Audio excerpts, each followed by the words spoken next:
On est assez sidérés, Charles de Courson et moi-même, puisqu'on nous a refusé la consultation de ces documents dont je rappelle que c'est un droit constitutionnel qui est octroyé au président de la Commission des Finances et au rapporteur général du budget.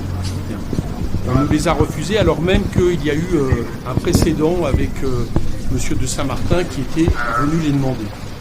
Nous sommes sidérés parce que tout simplement la raison pour laquelle on les refuse, c'est de nous expliquer que certes nous serions dans une situation inédite, mais que ces documents doivent être considérés comme des documents préparatoires à la décision budgétaire.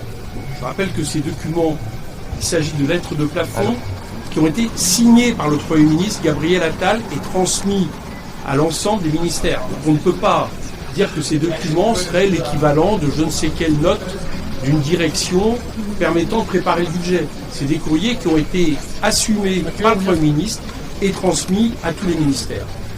Donc à partir de là, la nature même de ces documents, sur lequel le Premier ministre, M. Barnier, dit qu'il va s'appuyer pour construire ce budget, doivent évidemment être considérés comme des documents budgétaires, décisionnels, si ce n'est qu'ils seront modifiés par la suite, mais ils sont décisionnels au moment où l'on se parle.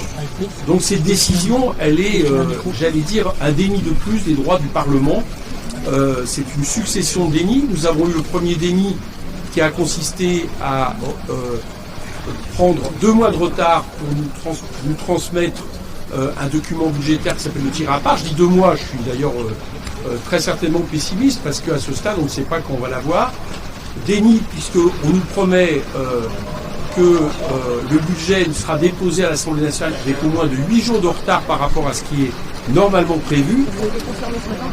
C'est ce qui a été confirmé jusqu'alors. Et en plus de ça, déni, puisque là, on nous dit, écoutez, l'exécutif peut contourner des règles, notamment les règles que je viens de vous citer, mais par contre, vous, l'Assemblée nationale, on demande que soit interprété de la manière la plus dure la façon dont on peut vous transmettre des documents et vous tenir informé et vous puissiez commencer à débattre. Et je peux vous dire déjà, je verrai si le rapporteur général veut m'accompagner, que demain, moi j'irai à Bercy, puisque c'est de Bercy que sont partis ces documents, pour les exiger et voir si Bercy a exactement la même réponse.